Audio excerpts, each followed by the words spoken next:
live. On your air. Come on in the room. Come on in the room. Bucks win it tonight. 120, 110. I can't see how to happy Halloween, all that stuff to you. Bucks win it tonight. Whoa! I don't know what happened. I was just on 120. That's all the Halloween spirit I got for you. 120, 110. Bucks win it tonight. Come on in the room. Come on in the room. Doc Rivers is our doctor. He writes our insurance. He gives us some medicine in our room. We are live. Cream City crossover group treasurer. JT. Chris King. Yeah. Yeah.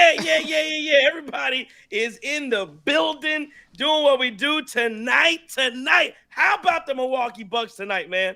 Wow. I listen, I'm as pumped up as you'll see me for a regular season win in game 5. Bucks are 4-1. You beat down the Golden State Warriors tonight. This is the biggest win of the year. I thought the biggest win of the year was the New York Knicks game the other night. Biggest win of the year right now, right tonight. A 10-point victory over the Golden State Warriors. And they fought. That team fought. Ryan Rollins, another career high.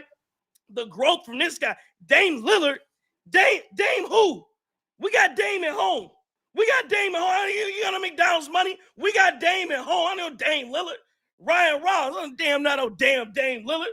We got the Rolls Royce double R. Ryan Rollins, baby. Wow. Come on in the room. Let's have some fun tonight.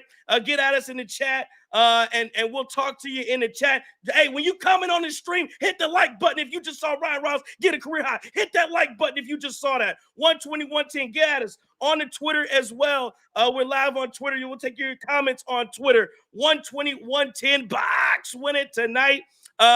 Let's do the game recap for tonight. Ryan Rollins, 32 points, 8 assists, 3 rebounds, 13 of 21 from the field, 5 of 7 from the three-point line. He only had 1 turnover tonight, 5 fouls. There's not much more I can say about the game Ryan Rollins played tonight. I don't know. I mean, again, we've talked about it. Ryan Rollins, KPJ, point guard. Rico Dowdle. I said, Rico Dowdle. They say you can't lose. They say you can't lose your starting spot due to injury. The hell you can't.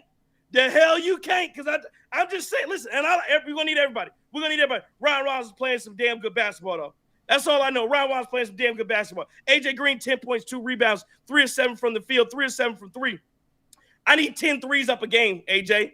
I need 10 threes up a game. Don't you dare. First half, AJ Green, I saw when he open shot, he passed the coup. Don't do that shit no more. Shoot the 3, AJ. Shoot the 3. How about Myles Turner? We've been waiting on him offensively to step up. 17, 7 rebounds, 3 assists, 7 of 12 from the field, 3 of 6 from 3. How about that 3-pointer he pulled?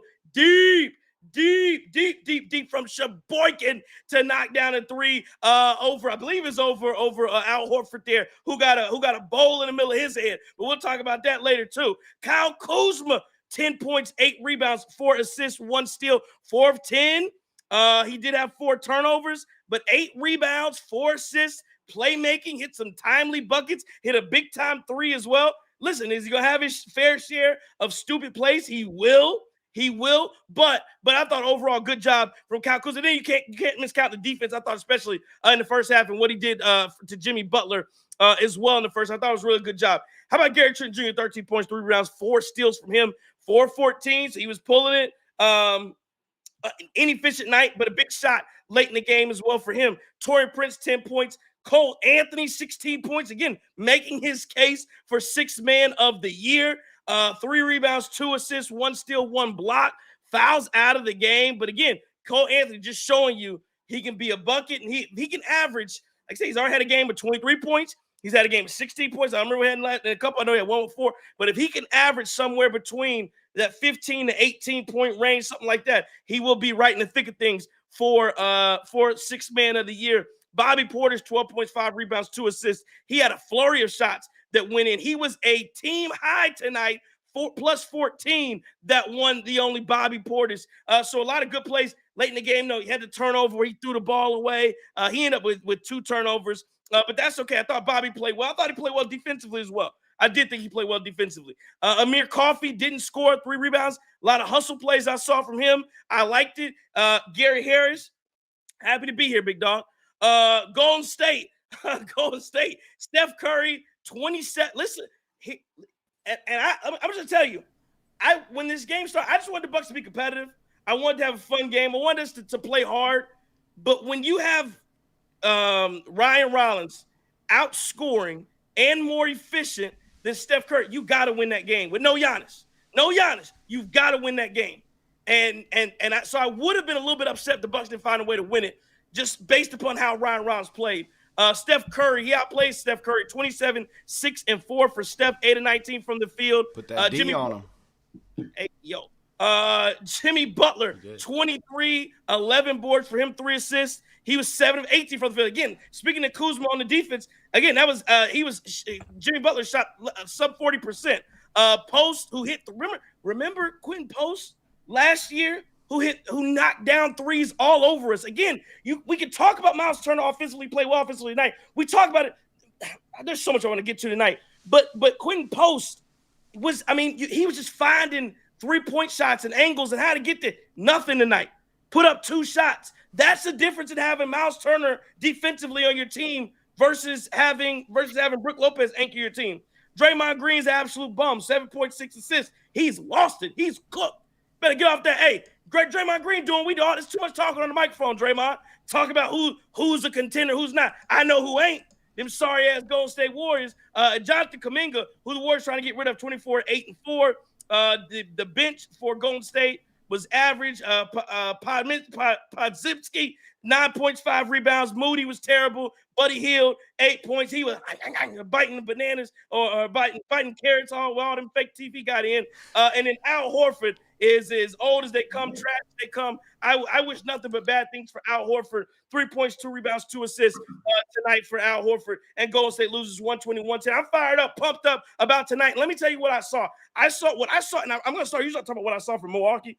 Here's what I saw from Golden State. Old. That was the Golden State Warriors reminded me of the Milwaukee Bucks from the last 2 years. Like they look a step slow. They look like they, and again,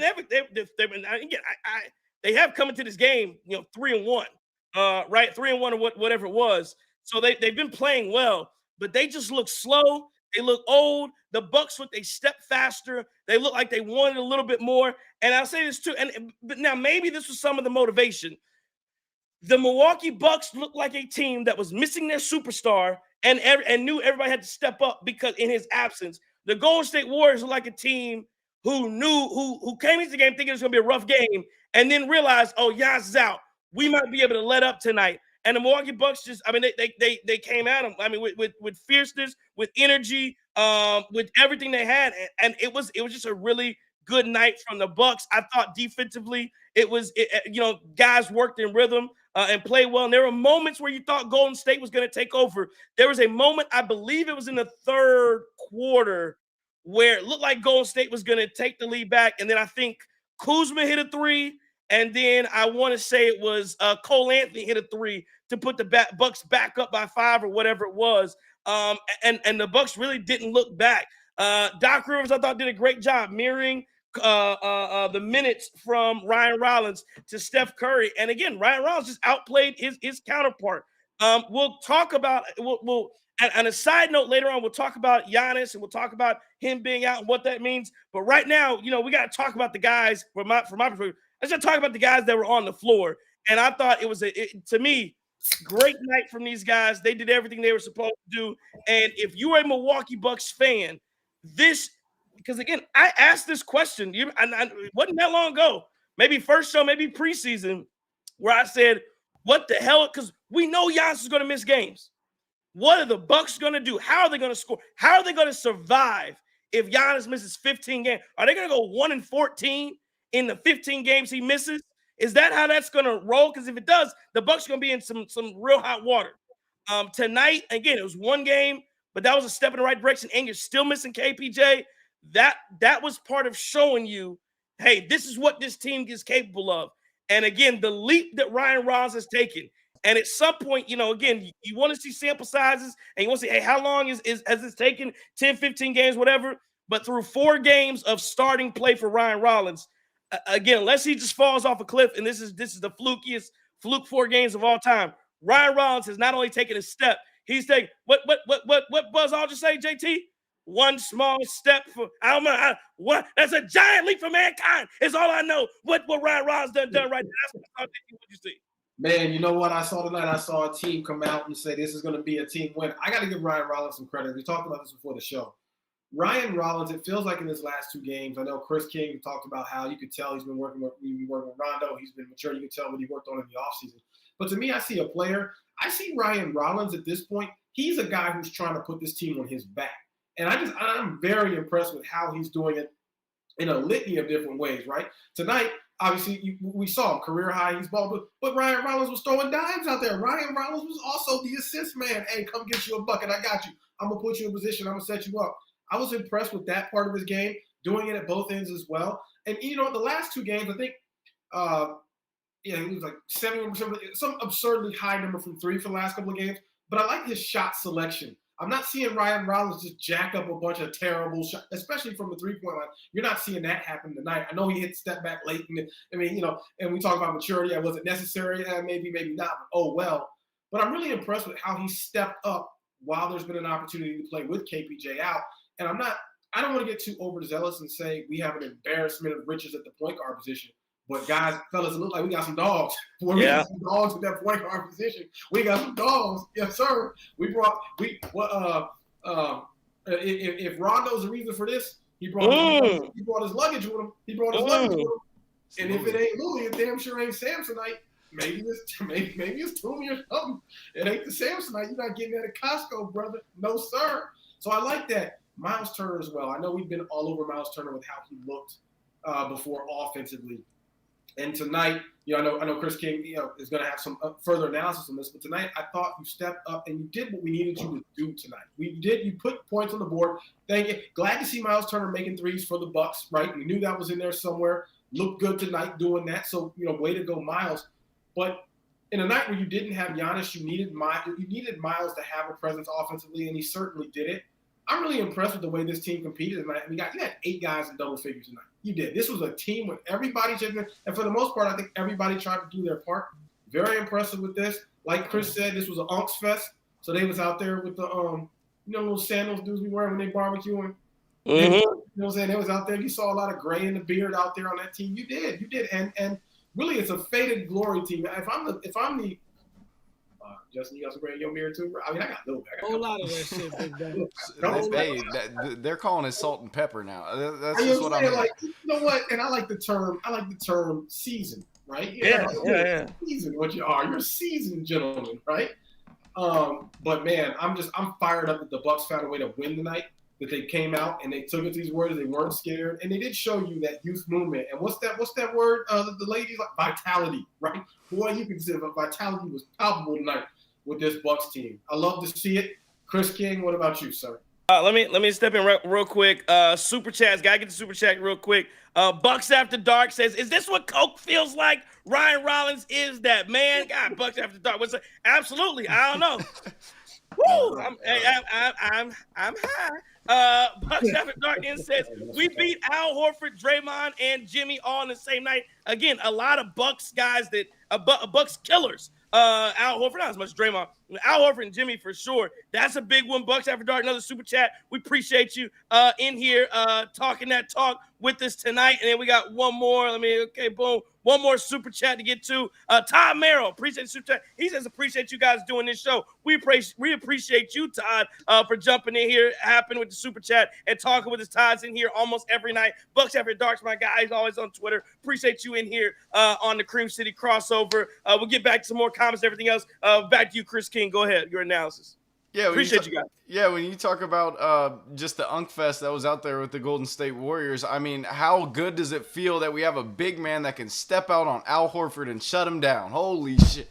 It took so long. Like Al Horford was on 30, going on 38 when Brook Lopez was guarding him, and he was still frying him. But now we got Myles Turner, and he looked great on him.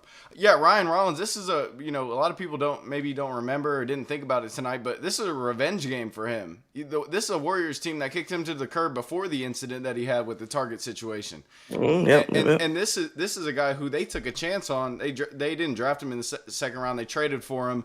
The Hawks actually drafted him, but they were trying to model him after a Curry, and I think Ryan Rollins played with that edge. It's great to see that we have this young talent with some edge to him. You saw KPJ and Rollins both arguing with Draymond Green down the stretch in that fourth quarter. I love that. We haven't had that in a while, okay? And so I'm super excited that, KPJ, not to take the shine away from Ryan Rollins, but he's out there cheering Ryan Rollins on. It's not jealousy.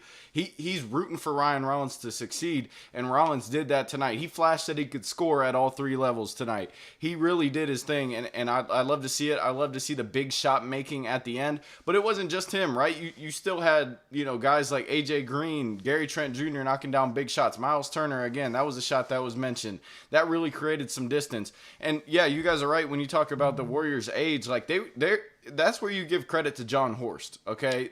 We saw we needed to take initiative and go get some younger talent in this building, and they did that. The Warriors haven't done that. They've actually gotten older signing Al Horford. So you see, we kind of analyzed what we did wrong, and we changed it. We fixed it, and you can see the effects paying off. Right now, guys, I'm fired. I love it. I love watching this team.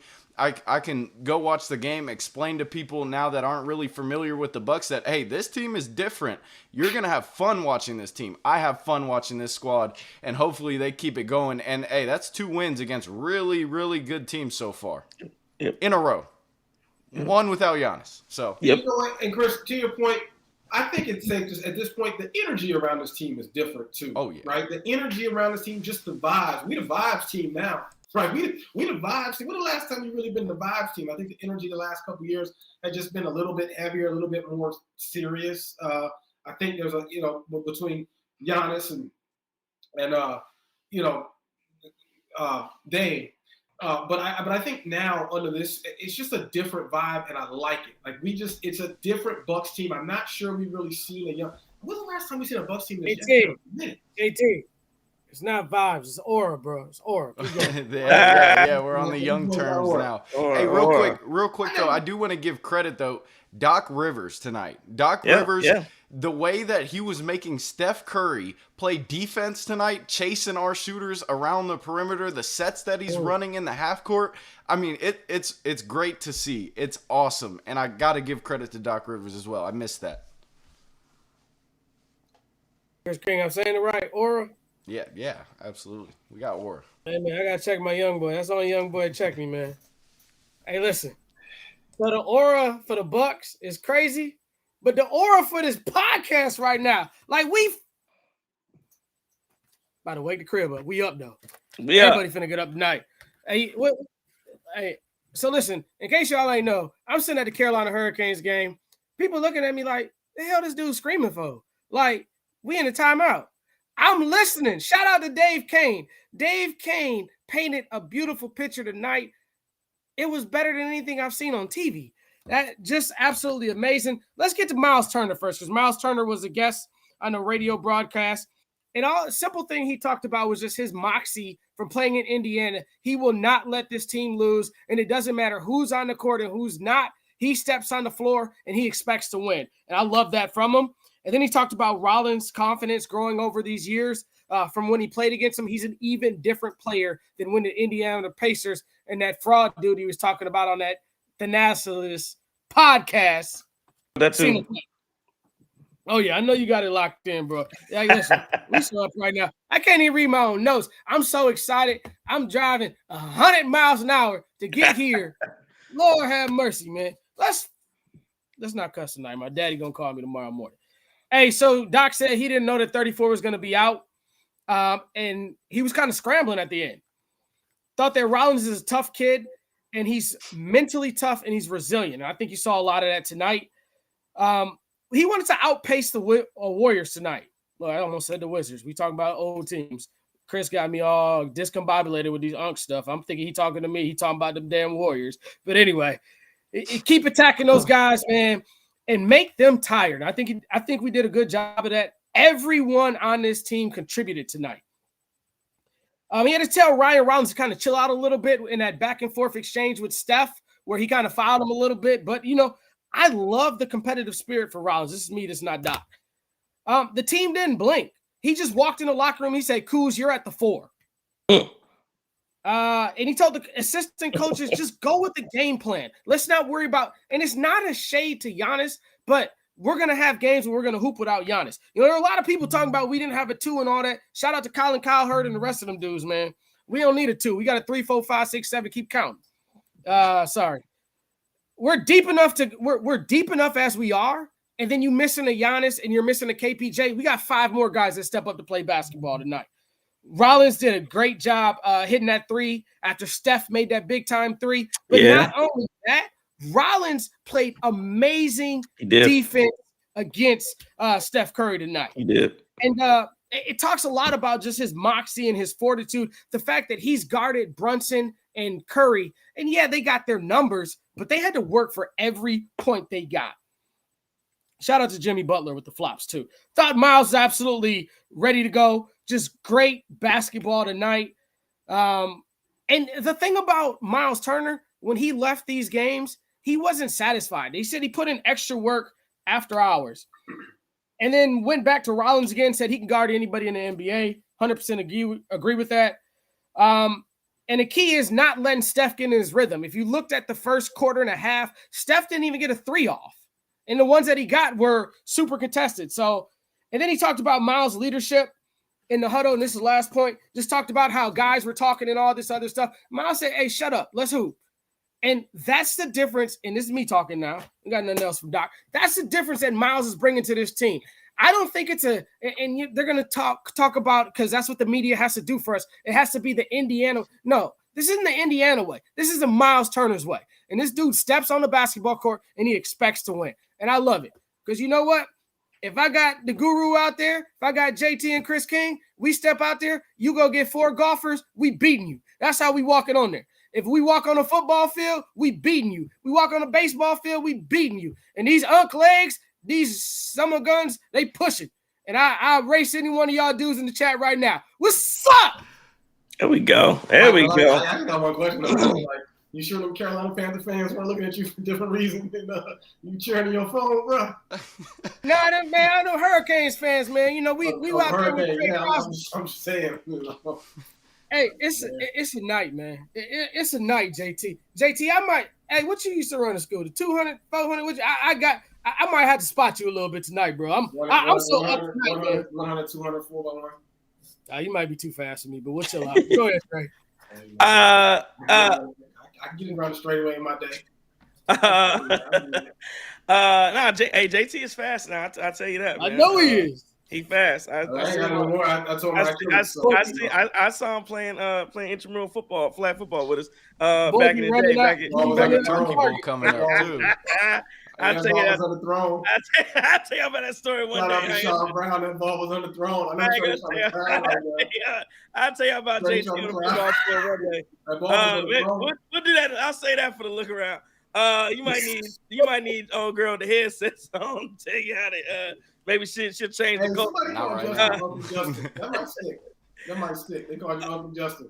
I'm very close. It's not in Unk status too. I'm not wearing the cool water yet and the Michael Jordan cologne, but I get there. I will never wear that. But I've been Uncle Justin for 20-some years, so I'm used to it. Gotta get on that Gucci for the cologne. Ryan Rollins, last season, this is why Todd sent me this on Twitter. Ryan Rollins, last season averaged 6 points a game. And this year he's averaging 18.6, 5 assists per game compared to 1.9 last year. 3 rebounds. He's as of before the night started, he was second in the league in steals. He was second in the league in deflections as well. Ryan Rollins is making a case he's making a case for most improved player. He's making a case for not just that. He's also making a case. You talk about the defense he played on Steph Curry. Talk about the defensive numbers he's had. Is he making a case for an all defensive team as well? And that's what I like about a guy like Ryan Rollins is just that everything you see the improvement. and you see the growth in his game. And I don't know who he's working with in the summer or whatever, but I mean, again, how about John Horst? How about John Horst for making sure you got him in under a great number, and you're going to have him. This is your point guard, one of your guards of the future as you look to move forward with the Bucks as a franchise. But again, tonight, it was just an impressive night. There's no other way around it with what the Bucks did and how they played the Warriors on a night where you're shorthanded. No Giannis. I see some people in the chat saying that they thought Giannis missed on purpose. I don't know how true that is. The chat's kind of going. I can't really keep up with it. But tonight, basically, so just to set the scene, Giannis came into the game, was probable to play. I know you have the NBA with all these issues and all the league rules around betting and whatnot. I don't know what the line was to start the night, but man, if that, hey, listen, what'd you say? 7.5 once Giannis was down. Once, you know what? I'm asking what was it? Was, yeah, you're right. It was 7.5 once Giannis was announced out. I wonder what it was when they thought he was going to play. I'm assuming it was a lot closer. I'm sure it was a lot closer. But this almost had the opposite effect of all the betting line stuff. You hear Giannis is out, hammer the Warriors. And next thing you know, boom, the Bucks win. So somebody might have lost some money on that. I don't know how that went. But anyway, so Giannis comes to the arena. I think they talked about it on the broadcast where he warmed up and then he decided, and then he came out, went back to the trainers, came back out and decided and tried to go again, and it didn't work for him. And I think that, that's the right call. At the end of the day, that's the right call. When you're talking about all the injuries, we talk about Jason Tatum, you talk about Damian Lillard, you talk about all these guys, Kyrie Irving, you talk about all these guys that are out, Anthony Davis. If anybody, again, especially this year, if your pinky toenail is chipped in any manner before a game starts, you're not going to play. And I think that's going to be the case all around the league. And so, again, especially in the fifth game of the year, again, a lot of people upset about the fans and what. But I think this is different. This was not load management because Giannis came into the game ready to play. So I really don't think it was load management. I think there was a legitimate injury. And remember, at the end of that Knicks game, he went up for a block and bumped knees. I can't remember who it was with, but he bumped knees with somebody. And so I think that's what kind of transpired and why he was out. But again, I think tonight, and I said it anyway, no matter how it turned out, that was a good experience to go out there. You're going to have to play games without Giannis. You're going to have to find ways to score. You're going to have to find out who can play, who can't play, who can score, who can put themselves in position. And, I mean, there were some moments throughout the game, I thought, where guys looked lost and out of position and didn't know what to do and got late in the shot clock. But for the most part, again, they moved the ball. They played within each other. And again, I just appreciate the way they played. Charles Posine with the super chat coming in says, man, this season is already surpassing anything we saw last year. Can't wait for all these bum-ass talking heads to walk back their Bucks predictions. And to that I say, Charles, it's so amazing. It's like literally the only people who saw this coming were Bucks fans. This is why you listen to Cream City Crossover. This is the difference between local media and Bucks related channels and people who pay attention to your favorite team and what you hear national media. And again, I like Colin Cowherd. I like some of these guys. I love them as talking. They don't watch the game. Maybe they're qualified to talk about the Knicks. Maybe they're qualified to talk about the Lakers. They are not qualified like these four gentlemen or like these three, me and these three gentlemen here with you and you guys in this chat. They are not qualified to talk Milwaukee Bucks basketball because they're not watching enough. We all saw this coming. We were crying for it last year. Chris, me, you especially, we were crying for Ryan Rollins to play as soon as he got on this basketball team. We were begging for it. Please play this man. And it took forever. There were so many people on Twitter and in Bucks media who were begging last year for AJ Green to start and for you to play faster. And so we've been begging younger, faster, more athletic. Please, please, please. And now you see this come into fruition. And this is what it was always going to look like. But again, I did not know what it was going to look like without Giannis. That's the part even I missed. And again, if tonight is any indication, sky is the limit for this basketball team. Well, I didn't expect Ryan Rollins to show significant improvement this quickly. and in so many different areas as well. I mean, again, I talk about the biggest thing it looks like with Ryan Rollins is one, that leadership. He wants to put this team on his back, but then also looking at his maturity and how he's matured as a player. I mean, I'm astonished that it's happened this early, and it's happened because KPJ's been out too. But you are 100% right. Remember, Ryan Rollins started a stretch of games last year due to some injuries. I mean, Ryan Rollins, and he got that playing time. And AJ Green also towards the end of the season, I believe he started X amount of games last year too. And the thing is that we've been asking for it, but this is why we asked for it. You got to play guys to let them develop. These minutes mean something when guys are early on in their career. And look at it. It's paying like the work that Ryan Rollins put the offseason in, and I think that playing time last year has really furthered his development as a player, and we are seeing that. And man, I'm just going to say this. Between the Ryan Rollins contract, which at some point that's going to be under market, and that might be after this year. Maybe be under market, JT. It's a very small sample size, right? But after this year, Ryan Rollins is about to be significantly underpaid if he keeps this up. And then you look at the AJ Green deal. John Horst, man, you sitting on a gold mine, potential gold mine at this point, and these guys are inexpensive for the next couple of seasons too. I mean, this is it.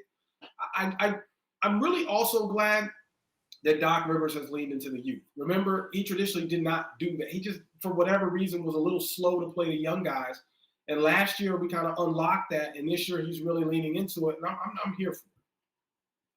Well, and then part of that is forcing him to kind of lean into that with just cutting ties with the guys that you ever so loved, right? Brook Lopez, right? Damian Lillard for a couple of years. Like, cutting ties with those guys forces you to insert some of these cats that you found, diamonds in the rough, or second chance guys to force those guys into the lineup and play them. And yeah, Trey, you're right. We paraded for Ryan Rollins after Summer League. We had always talked about how, oh, you know what, Summer League really doesn't mean too much, but we were still able to pick Ryan Rollins out of that bunch and be like, hey, that kid has something.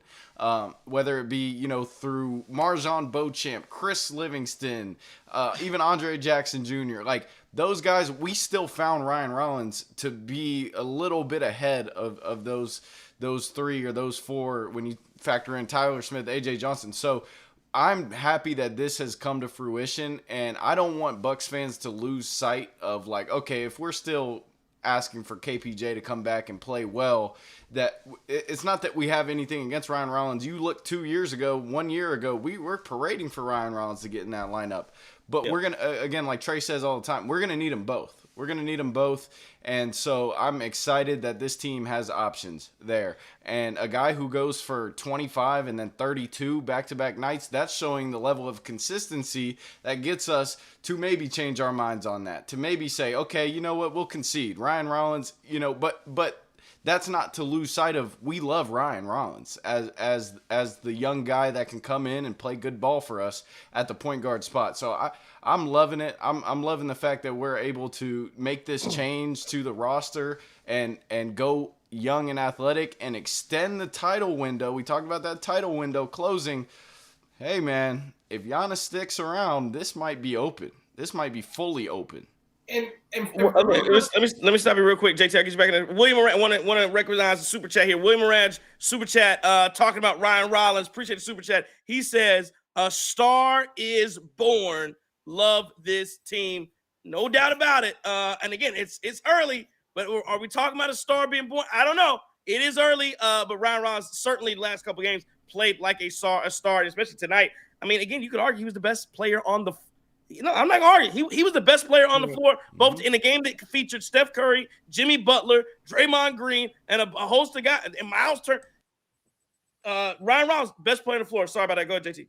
Well, but what I was also going to say is, like, don't forget about Cole Anthony, too. That's what I'm saying. You have legitimate competition at this thing. And one thing that I think the Bucks have that I'm not sure any other team in the league really does at this point, though, is you have guys, and Ryan Rollins and KPJ, you do have guys that can really make plays on both ends. And you don't have but one. You got two. You got two guys that do that, too. And to an extent, Cole Anthony as well can do it on both ends.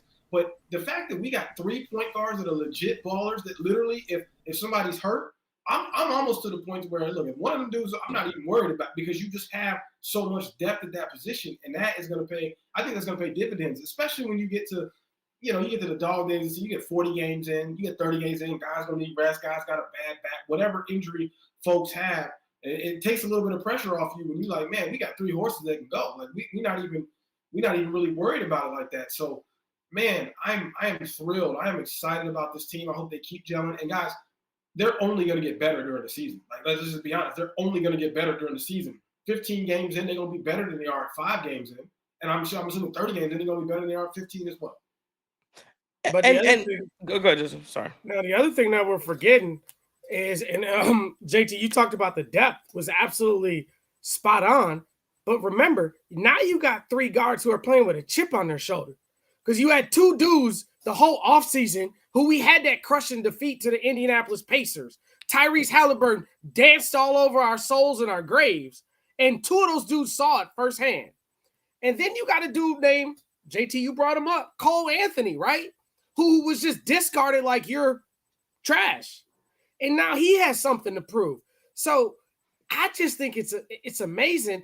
And the thing about Ryan Rollins, he done set career highs the last 3 games going forward now. And, hey, man, these bright lights, they're not scared of it. That was against the New York Knickerbockers, who are supposed to be a great team in the East. We all know when you're looking at that Western Conference team we played today, those are a bunch of Hall of Famers on that team. Yep. And you got a bunch of young dudes in Kuminga, Pazinski, guys who are itching and who get all this NBA TNT moment. Or I'm sorry, we ain't got TNT no more. But you get the point. They get all this national media play. NBC, Peacock. One more time for the homies. What? The cot? What you talking about? Yeah. He want the guy. You want the guy. Somebody, I'm just waiting for somebody to be like, yeah, we got the YNs, but we got playing point guard at this point. That's G. Let the YNs out there. JT, what they say? Let the G's in the crib. And I think that's what you're seeing tonight, though. We let the G's in the crib because Ryan Rollins, he a G. Kevin Porter Jr., he a G. And like Chris mentioned earlier, though, you got dudes on the bench. You got the best player in the game. He's a Bucks energy dancer tonight, and he's excited to be there. You got Kevin Porter Jr. I'm not worried about losing my spot because I'm comfortable in my skin. You got a bunch of guys who are comfortable in the skin. Not to correlate this to the Milwaukee Brewers, but this is a lot of that Pat Murphy stuff we saw this summer with a bunch of young guys out there who aren't afraid for this guy to be here or that guy to be here. We're comfortable in our skin. And ladies and gentlemen, if you're a fan, not like the guru, but if you're a fan of all 3 of them teams in the state of Wisconsin, we got some young dudes taking over. You got Ryan Rollins, you got Jackson Churio, and man, it's a love fest, dog. It certainly is. When you look at what's going on, appreciate everybody in the chat. Everybody keeps saying Giannis is an energy dancer. That was a good one. Listen, energy, man, you hear the excitement in everybody up here, and I can tell you guys are excited as well. Drop a like if you appreciate what we got going on here, and appreciate the Milwaukee Bucks win 120-110 over the Golden State Warriors. Okay, let's break down a little bit here, and I want to talk for a second. We got a couple things I want to get to before we get out of here, but I want to talk to something, Chris, you want to talk about in the before we started about Myles Turner and what he does offensively. Now, I'll start on talking about defense for Myles Turner. And again, the difference, talk about a little bit in the opening, the difference from this basketball team. Again, we could talk about the improvement from Ryan Rollins and the leap that he has made. But it is night and day, the difference between Brook Lopez and Myles Turner. That is the anchor of your defense. That is the midpoint of your defense. You can say Giannis anchor of you, but especially the game where Giannis is available. But even still, Brook Lopez, even when Giannis on the floor, because Giannis is a roamer, Brook Lopez was the anchor of your defense, the rim protector. That is where everything kind of started and stopped, especially when you don't have point of attack defenders like we didn't have prior. Now we do have Ryan Rollins, who's a good POA defender. But Brook Lopez was playing and I was watching the Clippers the other night, and it's like you give up too much room. You give up too much airspace in between things, and it's just so much room to operate in an NBA where the guys are so much more skilled and can operate in any confined spaces. So if you're giving them room, it no longer, again, I remember when when Mike Budenholzer started this whole thing of the drop defense, not to say started, but he implemented it here in Milwaukee, and it worked because this was when the NBA was just getting to this point of recognizing that the long two, or that two that was a little free throw line up and before you get to the 3-point line, that was a shot that you wanted everybody to take. And the Bucks were inviting that shot. For 2 years, people couldn't. Oh wow, they've given me a 19-footer, and you take that 19-footer, you missing the Bucks laugh in your face and go down the court. Fast forward, it's 2025, and now all defenses are trying to do. They're not looking for the 18-footer you're giving up. No, they're going to try to eat that space and get to the paint, and then they're going to kick out as you start rotating. And then it became Brook. We were okay with that, but then it became Brook Lopez was too slow on the floor to even help with the rotation. So once they got you running, you're running, and they're just finding the corner three. They're finding the above the break. They are finding the shot that they want to find, and that was killing us. It was killing us. And don't get me started on you score, go through the basket, boom, right back up the floor. Next thing you know, it's a layup. Like that was a thing for the Milwaukee Bucks under Adrian Griffin and under Doc Rivers when he got involved in this. And now Myles Turner changes the entire equation on all of that. And he's done it in his first 5-6 games here. 5-1-4-1, whatever it is. He's done it 5 games. Bucks are 4-1. He's already done it. No, MF Coco, Mr. Coco says no. Brook slander 2021 Bucks are good. That's fine, Mr. Coco. But it ain't 2021 no more. It ain't 2020. That's again, you are correct. We can talk about 2021's dead. It's over. What they say on the wire? What they say? What they say? That's the thing about the old days. They the old days. Yeah, that's right.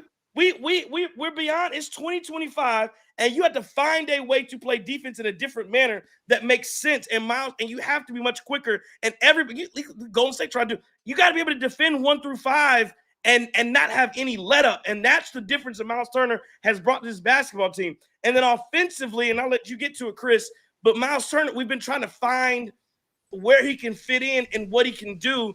I will say he definitely still looks uncomfortable when he just has the ball one-on-one, and it's not like he can make moves and get to spots.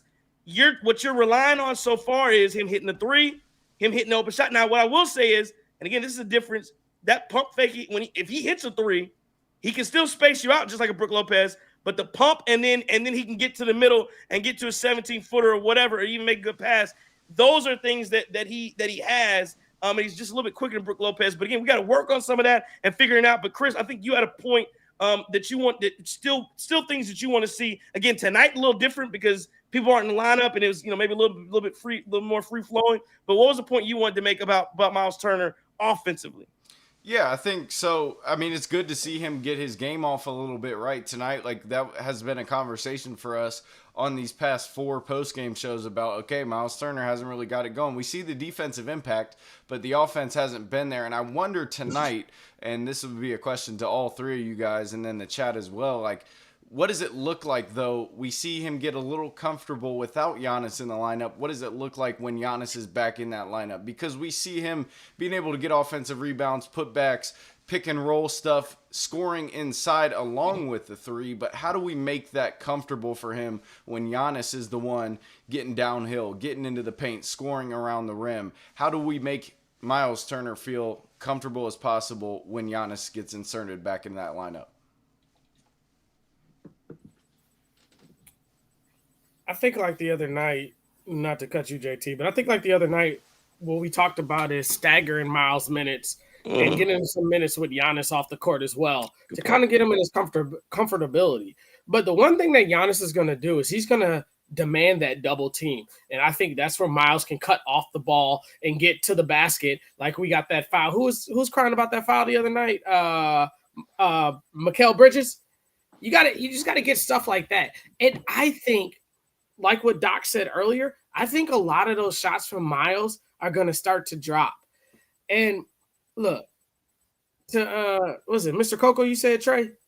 Look, we will forever be indebted for Brook, what he did for the Bucks when he first got here and all that stuff. But we would be remiss and we wouldn't be a 100 Bucks post game if we did not mention the fact that when we played the New York Knickerbockers, he was ran off the court by Karl-Anthony Towns. Karl-Anthony Towns, go back and look at those Knicks games last year. He did whenever he wanted to do to us. And you look at a guy like a Draymond Green or Al Horford who killed us. And Draymond's not even an offensive player. And then the list goes on. Insert dude from the Atlanta Hawks last year.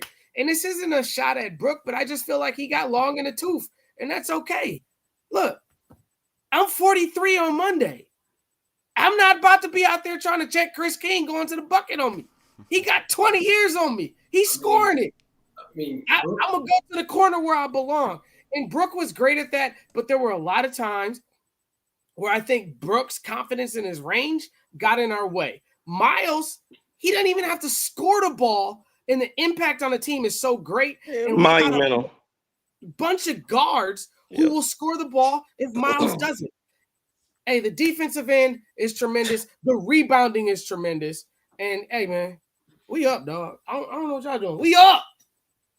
No, I agree with you, Justin. And I do think that's going to be the biggest thing is how does Myles become the beneficiary of the double teams on Giannis? And how do you find him out? Like how exactly do you make sure that he's the guy that directly benefit? I mean, the whole team is going to benefit with the double teams on Giannis, but how do you make sure that Myles is that beneficiary too? I think that's a really good question, and that's a good problem to have. And Doc and them will figure that out. But again, Myles also getting the garbage buckets, right? Getting the offensive board, getting put back, tip ins, all that stuff too. That'll be important. But I mean, this is a good problem to have, fellas. It really is, because I think that Myles Turner, as he gets more and more comfortable, as he gets more and more confident, he's going to contribute. He's going to give you, I think, most of what you've seen. I mean, the thing is before in India, so he played. What's my man's name in India? Siakam. Yeah. Siakam. And I'm not even sure. So I don't know if y'all noticed. You know, Siakam was an All-NBA player. He's like 2-time All-NBA player. Yeah. I didn't know that. Like I most of us didn't know that. We thought he was just good kind of against the Bucks, but but Siakam is nowhere near the player Giannis is. And so I don't think he's ever had somebody really draw on double. I don't think he's ever had. So it's a learning process for him. But Myles is gonna figure this thing out. What I need Myles to do in the meantime is again start shooting that three with consistency. Let's start there, right? And then let's go ahead and get you right with how you take advantage of the double teams on Giannis. And I agree with you. I think maybe some time with that second unit or when Giannis is out will probably help Myles ease into this thing. But I'm very confident that Myles is going to work it out when Giannis is on the court too. Well, and the other thing about now, Siakam again, he's an NBA champion too. Don't forget, with that 2019 team to beat the Bucks in the East Conference Finals. But I think the other thing that really will help Myles Turner are those plays. You talk about those double teams, and I know he's outside of the paint a lot. He's standing 3-point line. Sometimes there are times where when there get double teams or people get crossed up, and he gets right to the basket on pick and rolls, whatever. And he can get to the basket. And it's almost like they forget about him, even though he's 7 feet tall or whatever. And I feel like his cutting too, just getting to the basket when guys are busy and guys are tied up. He's a big target to throw a lob to and get the ball and get a layup. So again, I do think it's a good problem to have, and I think they will get him more and more incorporated on his team and figure out what he's doing. And again, a night like tonight, where the Golden State Warriors are trying to play small. I didn't know how much he was going to play. How much did he end up playing? Let me see. He ended up playing 29 minutes. There was a stretch that he sat out in the fourth, and I didn't know if he was going to get back in the game, but he gets back in and was effective. And getting that 3 hit was absolutely insane. Mark Gomes coming in and says Siakam is a 3-time All-Star as well. Taylor Thompson says, Miles of Smiles, he is quite the page turner. That's pretty creative. That's pretty creative. Listen, no, it's not. That was terrible. That's terrible, Taylor. But hey, it's all right. We'll take it. That was real bad. I ain't gonna lie. That was real bad. Miles of Smiles is quite the page turner. He got it. Terrible. That was worse than jokes I used to tell Saturday mornings, man. That's creative. That was terrible. It's creative. Y'all can't give that man creative. On a scale of 1 to 10, y'all not giving that at least 8 on creativity. Yeah, that's Chat GPT. That's a good dad. That's a good dad joke. Open AI gets that credit. Okay. Yeah, I think that might have been some AI put in there. Mark Gomes says terrible. Okay. I want to get to another thing that's been run around on a topic that's kind of been run around on Twitter pretty rampant, and that was this comparison, and some of it I think. I ask people in the chat too because I want you guys to tell me what you think about this. But this topic of Kevin Porter Jr. We've talked about it a little bit here already. But Kevin Porter Jr. and Ryan Rollins and so many of the people in this fan base, and I believe it's because of the off-the-court stuff that happened with KPJ, are just so against KPJ as a point guard, and they don't want him, and to the point where they're like rooting for him to fail. And we talk about this all the time, Justin, especially with Kyle Kuzma. I cannot believe people want guys to fail in favor of another player. And again, you talked about JT and Justin and Chris. again, it's a good. I want KPJ to play well. I want Ryan Rollins to play well, and I want Cole Anthony to play. I want all those guys competing. And again, could it be a position where, like I said, are these guys competing for positions? Ryan Rollins got to give his spot back. I don't know. Is KPJ going to get it back? I don't know. All I know is the better they both play, the better it is for the Milwaukee Bucks. And again, I keep going over. I'm not saying it doesn't matter, but in the grand scheme, it really doesn't matter a ton as long as guys are playing well. Who starts? It's about who's closing these games, and can you finish games? That's what this is all about. But do you see this, or do you have an issue? I know nobody up here has an issue, but like, what do you make of so many people who are like pitting these two guys against each other and wanting one of them to fail? And again, I think the thing that's so disingenuous about it is that it's one thing if you say, I don't like KPJ because, the strangulation of the girlfriend incident, whatever, and off the court stuff, and I don't even think he should be in the league. I hate him. That's fine. And guess what? I'm not even gonna tell you it's an unreasonable take. If that's how strongly you feel about it, I have no problem with that thought process. But what I don't like is when people use that, and instead of putting it in the front of their mind, they put it to the back, and they then make up basketball reasons as to why KPJ is trash. Well, he's not efficient. He's up and down. Ryan Rollins was just up and down, and now he's playing consistently. So again, I guess my thing is, like, do you have an issue with the way this has been talked about within the Bucks fan base, or like I guess because again, I do. I just don't. And again, what I don't like is how people use basketball reasons to cloud their judgment for, again, what may be totally defensible, real world off the court issues that you don't like about KPJ. Again, I'm not telling you how to feel about him. I'm just saying don't mix the two. That's all I'm saying. Because I don't think anybody objectively, if you took away the off the court stuff, I don't think you can say I don't like KPJ as a basketball player. Whether you like Ryan Rollins better than him or not. Like, I don't know how you go, yeah, I don't think he's good at all. Especially when he came in for Marjan Beauchamp, who objectively was not good. So here's the thing that I might be in the minority here, but I absolutely love the situation we have at point guard.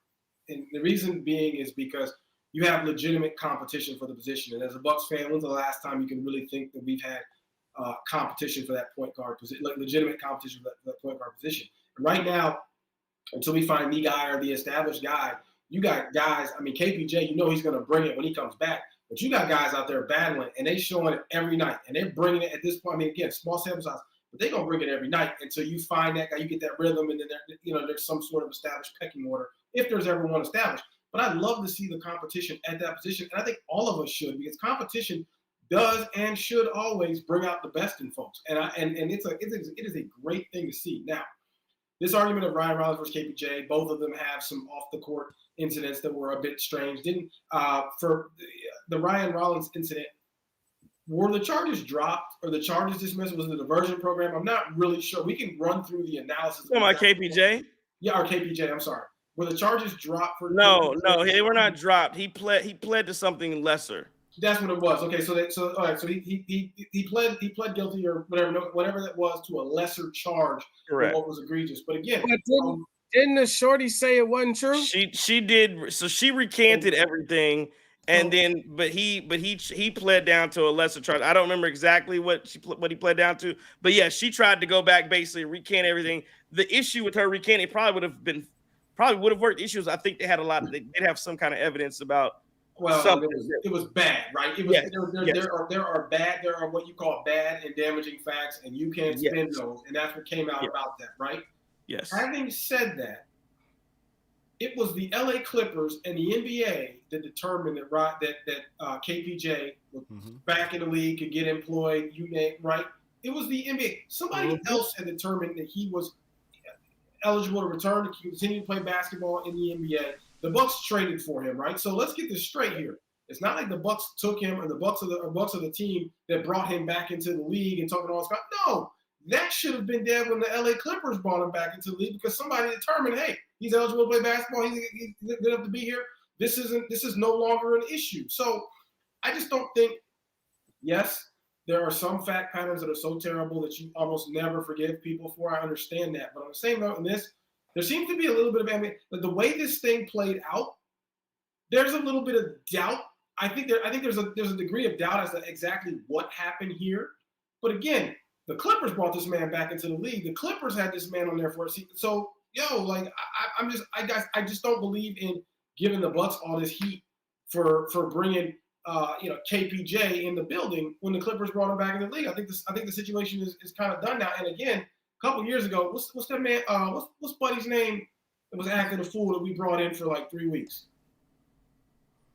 Well, you're not talking about big man from the Rockets with PJ Tucker. He talking about who? Are you talking about the trade where we got PJ Tucker and that cat? No, I'm talking about. Nah, he talking about Buddy. He talking about Buddy. Myers Leonard. Myers Leonard. Right, that's what I'm saying. Sorry. Like you brought. I mean, again, like to me, I feel like at this point, appreciate the competition, appreciate what we're getting, appreciate that we're getting the best out of the position. I mean, and not taking anything away from Dame, but these guys, they fit the team. These guys are doing the dirty work. These guys are doing a little bit. These guys out there scrapping, and Cole Anthony too. We don't have to root against each other because again, whoever plays well, it helps the team. Like this team is going to win. And I don't know about y'all, but I'm tired of losing in this first round of the playoffs. I am tired of being done watching the Bucks for an entire week in the postseason. And then, all right, now I got to root for everybody to lose every night. So, just appreciate this. Appreciate this legitimate competition. And I'm telling you, I think both these guys, KPJ is going to ball for us, and Ryan Rollins is too. Well, I think the interesting way to look at it, and I'm going to give a different perspective. I'm not going to tell everybody how to feel about what KPJ, what Rollins did off the court, but I do think it's imperative to kind of factor in the context of would we be getting these Ryan Rollins nights had KPJ not shown that we had a better alternative than Damian Lillard last year? Good point. Like, would we be able to see that, hey, maybe we can go with somebody that's younger, that is efficient, that is unselfish, will give the ball to the actual horse on the team to carry this squad? If it weren't for KPJ's beautiful minutes, beautiful games last year, maybe not. Maybe we're not talking about Ryan Rollins dropping 32 tonight. Maybe we're not talking about Ryan Rollins going for back-to-back 20-plus point games. Like that, it's a real conversation that could be that needs to be thought about, and that shows that both of those two guys are very important to this squad, and that the Bucks are comfortable rolling with both of those guys and cutting a Damian Lillard. No, that's a great take. So,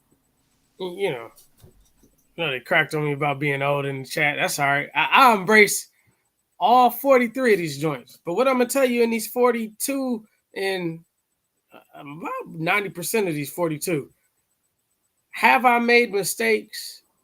Absolutely. Have I done things that my mother, my grandmother wouldn't be proud of? Absolutely.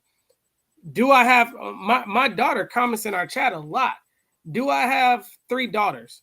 Absolutely. Do I have a son? Do I have a grandson? Absolutely. Would I want them to do whatever KPJ was accused of? No. Would I want my daughters to be the victim of that? No. Am I going to hold this brother to the cross for allegedly what he did? I don't know, man. I live in the United States of America where I feel like this is the country of second chances. You look on Pennsylvania Avenue, you get second chances there. So if the man that leads this country can get second chances, why can't a brother that dribbles a basketball get a second chance? Even if he did do it. The girl recanted the statement. I don't know how true or how untrue that is. All I know is that if you wear Milwaukee on your chest, I feel like I'm a root for you. And I don't care if it's Kuzma. I don't care if it's Portis. I don't care if it's Pete Nance. I don't care if it's Pika Antetokounmpo. You my dog because you on the floor with us.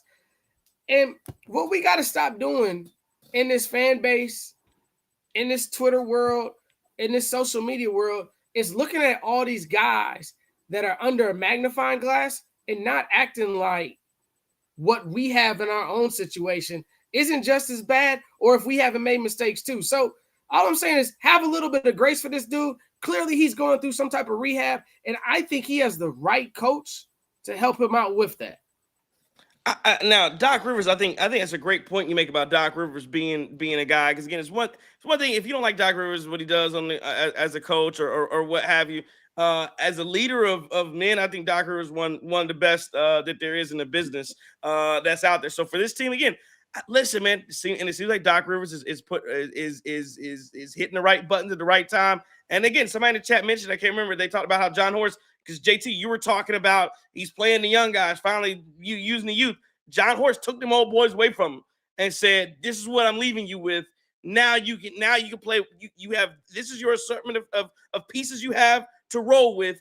Play with these guys." And Doc Rivers is hitting all the right buttons. And again, and he's still playing Taurean Prince as much as he can all the time. But I'll say this about Taurean Prince, and we talked about it before.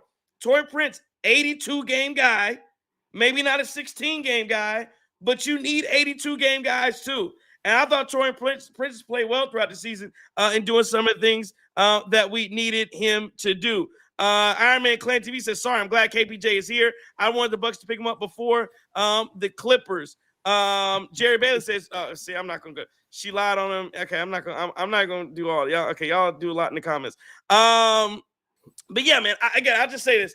I'm happy where the Bucks are. It's a fun night tonight to be a Milwaukee Bucks fan. Let me ask you guys: is there anything else that you guys want? We'll talk about the Myles Turner thing with Halliburton. We'll do that for the look around. Is there anything else you guys wanted to get at game wise to talk about before we get to Twitter and see what they said on Twitter and then go into game balls? I do recognize it is 11:48 on the East Coast, so we'll want to keep this thing moving as fast as possible.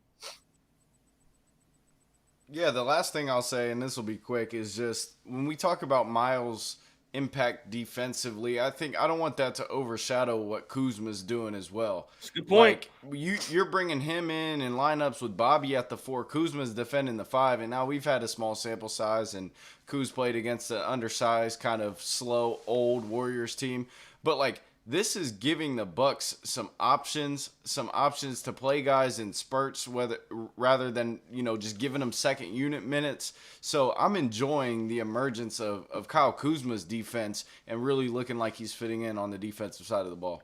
Let me I want to piggyback on that one. The Kyle Kuzma thing. Defensively, again, outside of Giannis, you could say Giannis, Turner, Rollins, Kyle Kuzma's playing some outstanding, and I think all those guys are play A+ defense.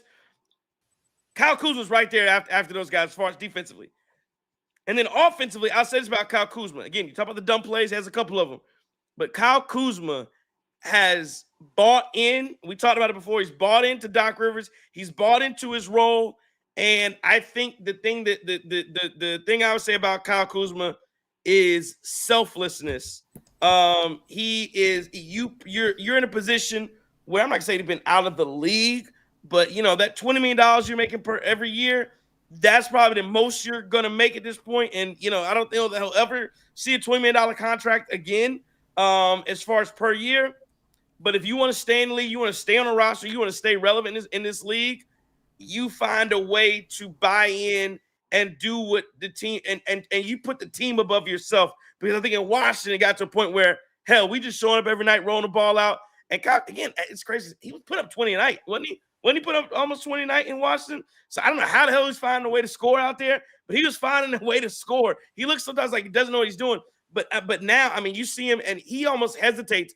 I think that's the next step for Kuzma offensively, is to get that confidence back to where he's out there. And I want him not thinking. You think about it, it's like, and that's the thing when you're a basketball player, any type of athlete, is not thinking, just going out there and roll. Like, that's what Ryan Rollins looked like. He's not out there thinking. And I think before last year, I think he was thinking, especially because you had Doc Rivers who's really coaching you hard and trying to make sure you're the point guard, because Doc Rivers is a former point guard. And you have all that, the things you're thinking about, and you try not to make a mistake because you don't want to get pulled. And I think right now, that's what it looks like Kyle Kuzma's doing, is like he's thinking before everything he does. I think defensively he's fine, but offensively, I think he's thinking about everything. Ooh, I can't take the shot. Don't want to take it. I'm going to get a ball up. But again, I think he's making plays for other guys. I remember one evening he drove, beautiful pass to the corner. I think he's an underrated passer, an underrated playmaker. It's when he starts thinking too much and he plays a little bit too fast that's when he gets himself into some trouble.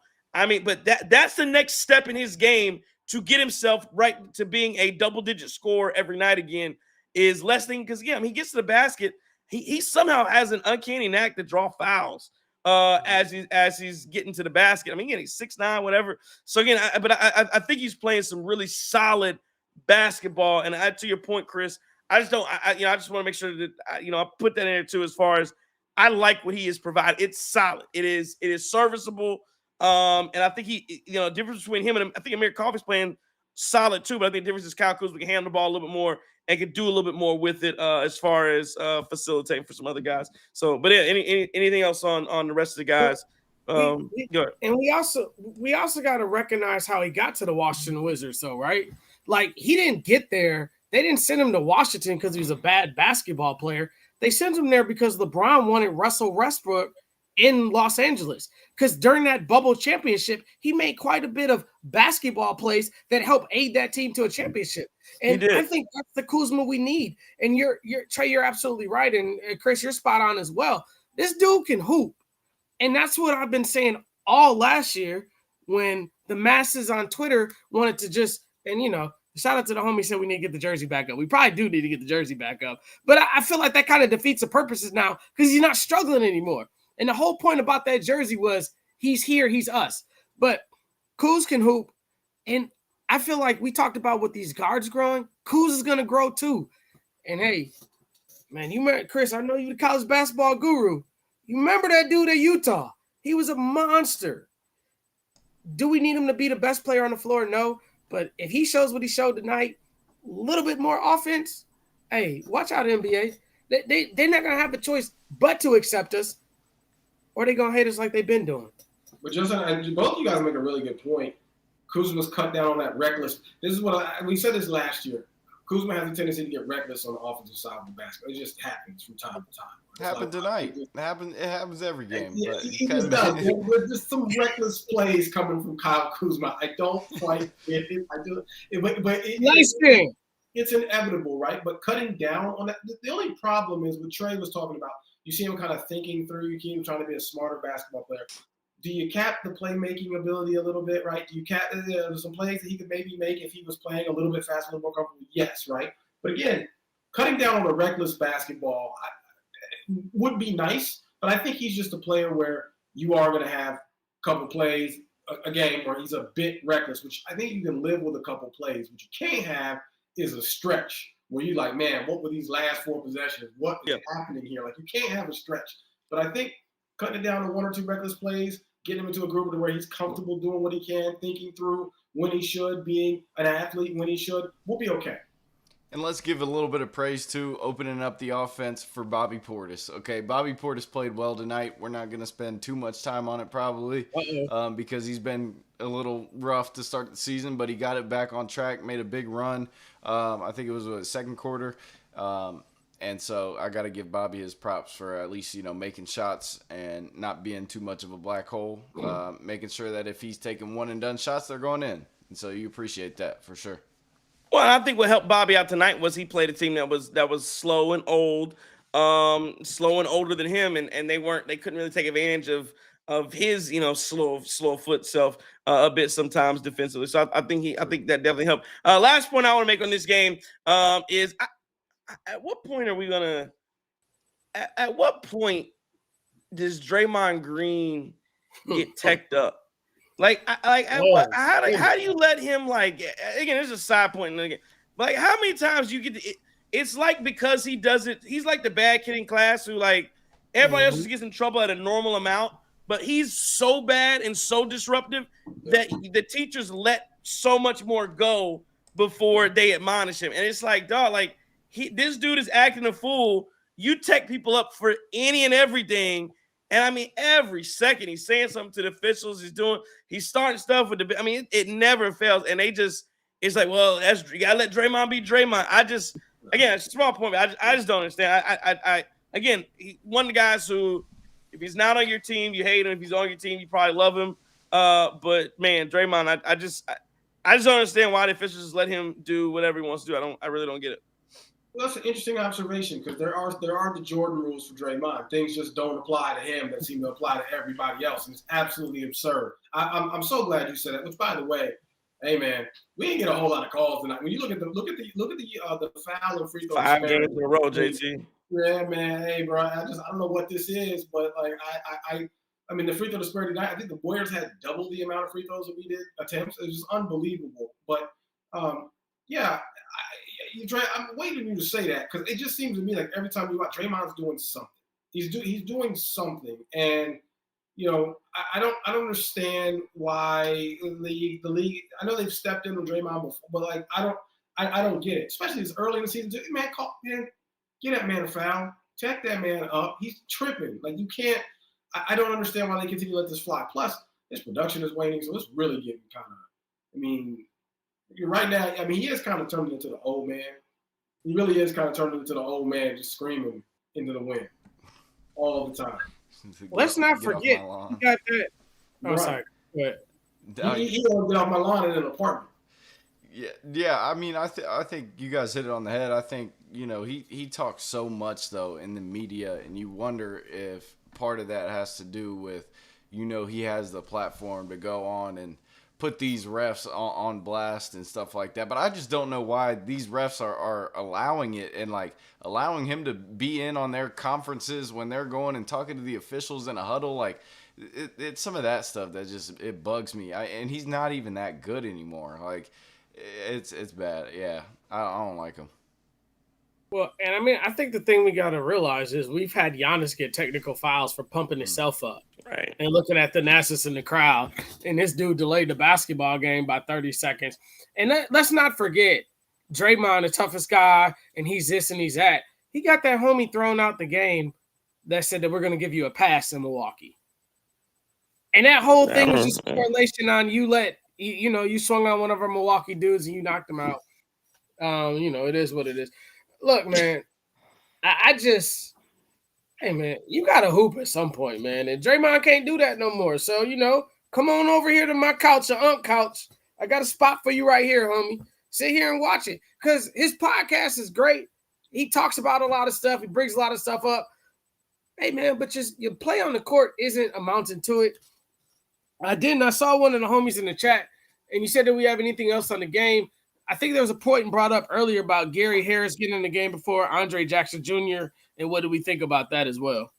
I think we've seen the Ajax a little bit, and I think again the difference is I think Doc probably just wanted to see Gary Harris, see what he could do out there. Which again, Gary Harris, you talk about a guy who looked scared to make a mistake. I don't know what the hell he was out there doing, but he ran around, broke a sweat, and he passed the ball like a hot potato when it came to him. So I don't know. I guess the question is, what do I think about him getting in over Ajax?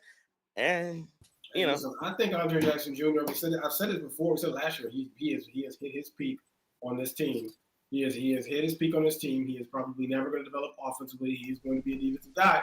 But now you have guys that can do some of those same things that are willing to. You got the younger guys, the hustle buckets and everything. Because remember, Andre Jackson Jr. was one of the youngest players on the team. What, last year?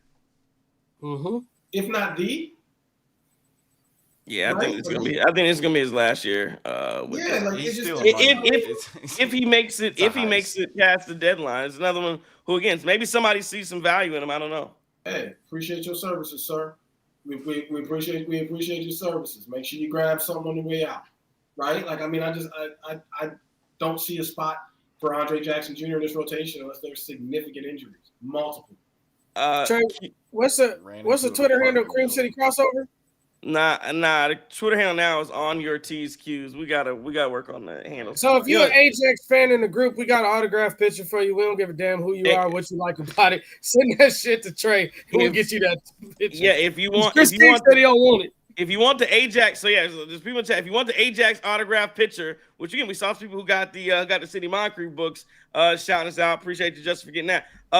If you want the Ajax autograph picture, we do have one. Get in touch with me. It's free. We will give it away and send it out to you. There's a question from Q on the floor. He says, Rivers or Horst, who gets more credit for the early season success?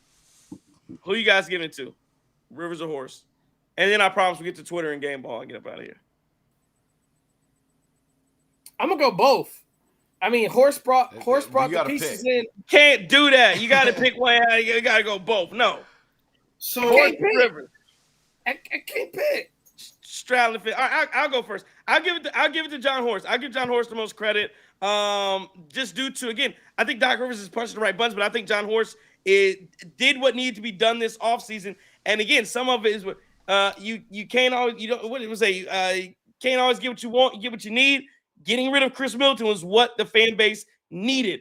Some in the media talking about, you're getting rid of Brook Lopez. They got worse.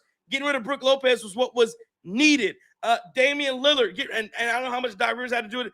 John Horst got stretched and waved Damian Lillard to bring in Myles Turner, who we're just talking about is the stalwart now for this defense, and signed Ryan Rollins to this deal and brought in Cole Anthony. So, yes, I'm going to give it to John Horst for doing what was needed this offseason to get younger, faster, and more athletic. I'm going to go with John Horst as the primary reason, notwithstanding anything Doc Rivers has done. I think he's done a great job through the first few games of the season. So Horst for me. What about you guys? I think you're right. I think the fact that Horst got Ryan Rollins back in the building, Horst got traded for KPJ last year, Horst signed Cole Anthony in the offseason. He created the situation and essentially this competition at the one. Having said that, the injury to KPJ is really what made this thing pop. Between looking at Ryan Rollins, that injury to KPJ is really what kind of maybe accelerated this timeline and turned this thing into a competition. Because had KPJ not been injured, I'm not sure that Rollins and Anthony would get the extended looks that they've been getting. Maybe not. But you got to give John Horst credit too for trusting his guys. Because you got Dame out here, and like you said, Trey, you got Myles Turner, but you essentially said, I'm good with what we got in the short term.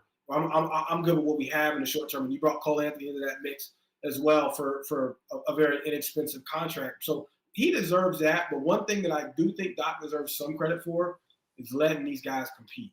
He is 100% letting these guys, letting Cole Anthony get burned, letting Ryan Rollins get burned, letting these guys compete, letting these guys both get their opportunity to shine. I get it.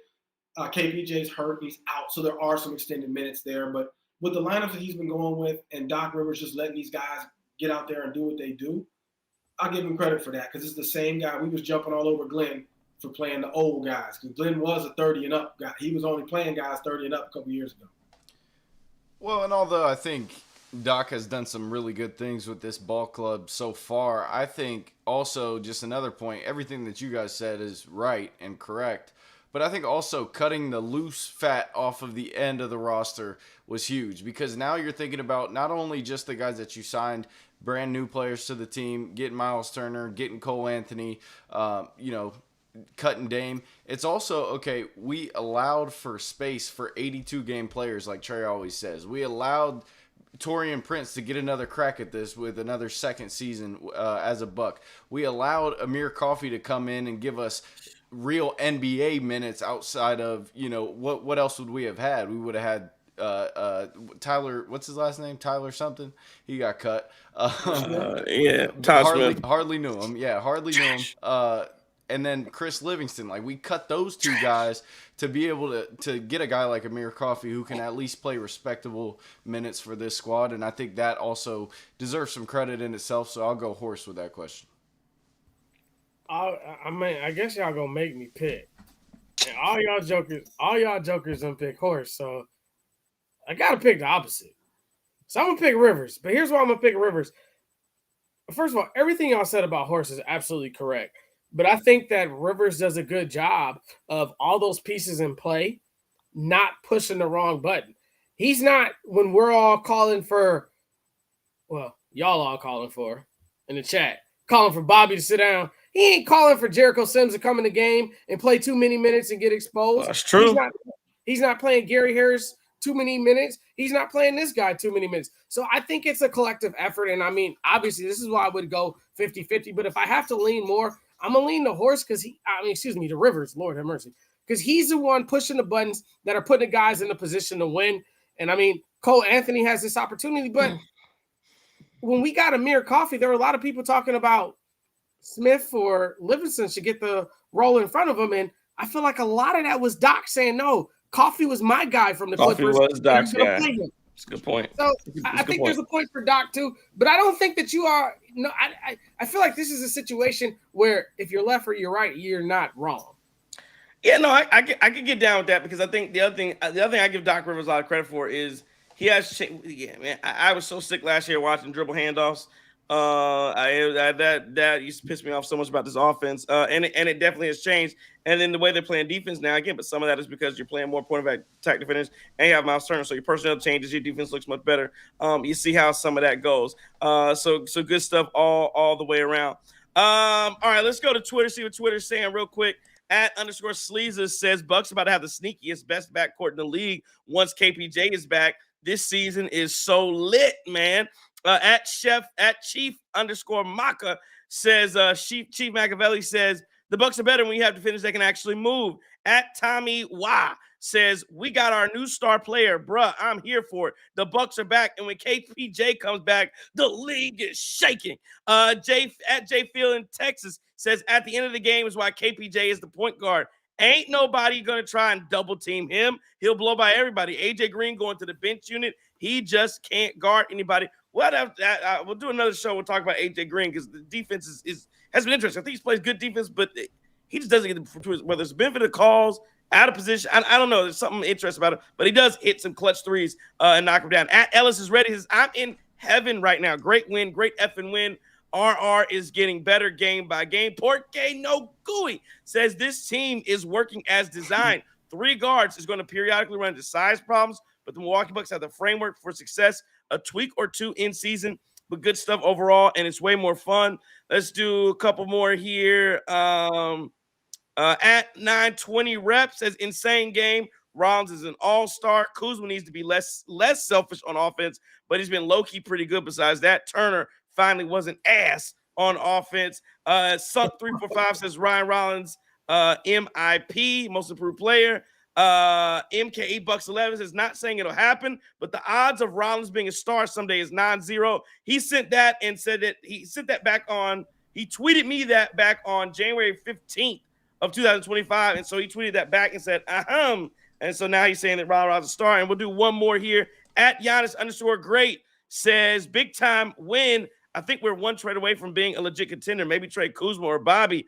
Also, shout out to Myles for intentionally or unintentionally exposing that bum in Indy. It's interesting. You win a game, you're 4-1, and, we still got tweets saying trade Kuzma, trade Bobby. But good stuff from the Twitter game. Anything you guys want to talk about Twitter before we look around the league? We doing game balls? No game balls? Oh, my bad. Oh, shit. My bad. Game balls. I got a question about Twitter real quick. Go ahead. Are we 4-1 without this level of Kuzma? I don't know if he's impact winning that. I ain't gonna say we wouldn't be 4-1. I'm not gonna say he's like the reason. But again, I would say he's contributing, and he has contributed. I don't know what he missed one game with the sprained ankle. The loss. Was that the game? Was it? Yeah, the game we lost. So we're 4-0. We could maybe on something, Justin. I would say. Listen, I would just say yes. He has contributed every single game. So. Which is a difference in last year. Again, tonight he was Bobby Portis was +15, Taurean Prince was a +11, third on plus minus was Kyle Kuzma at a +10. So one last quick question, the same question from last year. We talk about Kuz being, well, not we, but homie I don't even remember his name on Twitter, but he talks about trading Kuz and trading Bobby, and there's been a lot of talk in our chats these first 5 games, the 4-1 games, by the way, about trading Bobby or trading this guy, trading that guy. And there's been Lori marketing, there's been this guy, there's been that guy mentioned. So we want to trade our trash. Just fan speak for a second. We want to trade our trash for another team's treasure. I don't think it really works like that in the NBA. So if we're going to trade Kuz and you say he's terrible, we're going to trade Portis, you say he's terrible too. I mean, how many times do you expect John Horst to go into that hand with 12 spades in the other dude's hand and still find out a way to win a book? That's my question. It's a good point. I don't know. Talking about going to people's hand. Anyway. No pause. It is after midnight. All right. That's good points all around. All right, game ball. Halloween. It is Halloween. Put your mask back on. Mask on. Game balls tonight, fellas. Where you guys going? Game balls. We'll also take game balls in the chat too. Where you going? Game ball. I think we know where. I think we all know where the unanimous. Everybody going to the same place? Yeah. AKA Warriors trash is another man's treasure, like Justin said, and Wizards. AKA y'all gave me, AKA Ryan Rollins, AKA y'all gave me the mic. I'm not giving it back. AKA y'all thought y'all getting a solo, y'all getting a part 2.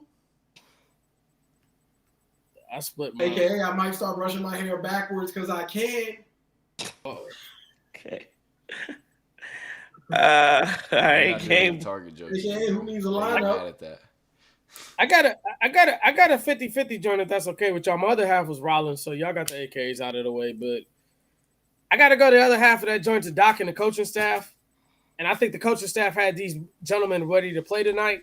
Everybody that touched that floor was ready to come out and beat the Golden State Warriors. And I think they did a great job with that. Big shout out to Rajon Rondo because I think a lot of the development, and Rollins has spoke to this, KPJ has spoke to this, but he's developing these guys. So AKA just best coaching staff in basketball. AKA, I guess Kuzma hung out with Doc's barber, brush fades is balling on these dudes tonight. I'm gonna give a little something to Myles Turner too. Just go ahead. Offensively stepping up. Now this one there, doing his thing a little bit better tonight. So I'm gonna go Myles Turner, AKA I can burn the bridge if I don't plan on going back. And torch Indiana. Hey, man, hey, light this thing on fire because we ain't crossing back. So, Myles, salute to you. AKA, I like to stay on the microphone. AKA, you're quickly becoming the mayor of Milwaukee, which is great. Damn, you say that took Bobby Spite, the mayor of Milwaukee? Damn. He's quickly becoming, no, seriously, like, Myles Turner has come to Milwaukee and leaned all the way in. And it's kind of dope to watch him, like, literally just genuinely lean into this and be comfortable and be out and about and kind of doing his thing here. Like, you absolutely love it. I mean, I don't even want to mention him, but there was always that question of fit, desire. Who, Dame? Yes. There was always that desire. Did he want to be here? Did he not want to be here? The last big name we brought in. And Myles Turner 100% looks like he wants to be here and talks about every time you hear he talks about how much easier Giannis makes his life, how much greater Giannis can make his life. He leans into it. He shows his personality, and he's a guy who wants to be a staple. It looks like in Bucks world, and I'm here for it, 100%. Yeah, I want it. He builds Legos. Yeah. Listen, man. Okay. So you're grown to play with Legos. Fine. Right? Like, I'm doing your thing, brother. Long as you hoop. You play with Legos. Yeah, man. Get some Legos. There are much worse things. Like right? But you need to build a Fiserv Forum. That's what you do. Legos said build. Look, I told y'all, look at that story about Marv Albert in the hotel and tell me you can be worried about a man playing Legos. Right? There are much worse things than Myles Turner turning up. Build a Larry O'Brien. How about that? There you go. JT, I tweeted that earlier today, though. I don't think there's ever been an athlete to come through the state of Wisconsin that has been more bought in to the entire state. I wouldn't be surprised if Luke Fickell could get things together up there in Madison if he wasn't up there in the fourth quarter jumping around. He's came in and everything. And you gotta realize this kid is from Texas. And he comes to a Packers game and puts on a cheese head. Like, he's at the Brewers game throwing out the first pitch. He came in, there was a story today that when he went out of town, his neighbors left him a 6-pack of Spotted Cow on his porch, and he came back and drank it. He's going to the local restaurants. I'm saying, he outside for real, like loving life. And you know the last athlete to do it, I think the right way was A.J. Dillon. That man literally, it was Bobby, over the last 5 years, A.J. Dillon also was trying to stake his claims. Maybe not the mayor, but he was definitely going to be an alderman or something. A.J. Dillon was 100% outside. He was everywhere. You saw him dance. He got the key to Door County. You said what? He got the key to Door County. That's what I'm saying. And then watching Myles Turner, but I like that. But that's one of the cool things about, like, Milwaukee Bucks and the community of fans is that if you rock with them, they'll love you forever. Like, literally, if you do right by Bucks fans will show you all kind of love forever. Like, it's that's kind of a dope thing because in a lot of cities, I mean, people once you leave, nobody cares, right? It's like, okay, next, who is this person? But Milwaukee will show you that love, and you love Milwaukee to love you back. Yeah, and like I said, I think kind of the same way in Indiana until you started talking about them, and that's how it rolls. I love you, Indiana. I can tell you right now, I love you. All right, let's get to let's go look around. 120-110 Bucks beat the Warriors, improved to 4-1. Magic beat the Hornets tonight, 123-107. I'm just looking for any interesting box scores. 29-9 for Caro. Thunder 6-0. OKC 127-108. Beating the Wizards. Chris Middleton 6 points. Oh no, 19 minutes. Have tonight 6 points, man. I think Kuzma might have been like Chris Middleton. AJ Johnson, how was his night? Wait, He got into the game tonight. That was a blowout. He got into the game 3 minutes, 40 seconds, 0 for 1 shooting the ball. That was AJ Johnson's night. How about John Horst? How about John Horst getting rid of AJ Johnson so he couldn't stunt any development for Ryan Rollins and KPJ and those type boys? How about that? How about this, man? We got I'm telling you, the playoffs this year is gonna be great. As long as people stay healthy. The Spurs 5-0. So Thunder 6-0. Spurs 5-0. Victor Wembanyama 27, 18 boards, 6 assists. Man, 5 blocks. Oh my God. Woo. You can do it. It's something serious going on out in San Antonio. Big Vic going crazy, but Yeah, it's something serious. Yeah, he's front runner for again. As long, if he stays healthy, he's probably I think Giannis be MVP. But they're searching for the new one. I don't care what Giannis says. They're going to give it to Victor Wembanyama if he continues these type of numbers and San Antonio continues winning. He's going to get the MVP. That's just and everybody else is probably in the battle for second. And by the way, when you're going to lead the league in blocks and rebounding and all that kind of stuff, he's also going to get Defensive Player of the Year. So you're probably looking at it if he stays healthy. You're probably looking at an MVP, Wemby, Defensive Player of the Year, Wemby. He's clearly the front runner right now for both of those awards. And the only other thing I want to talk about, and I'll let this thing go, of course, another Thursday night football win for the Baltimore Ravens. Over the Miami Dolphins. Mike McDaniel having some rough. He's having rough going in the cargo pants. What the hell he be wearing? Who came back? Who's talking about? Oh, that boy Lamar. That boy Lamar came back. Took him out. I think it was 27-6, something like that. But go ahead. No, I'm gonna just tell y'all, man, and switching gears. This LSU football situation, boy, this is must-see TV. Y'all seen this? Yeah. Well, that is definitely an interesting.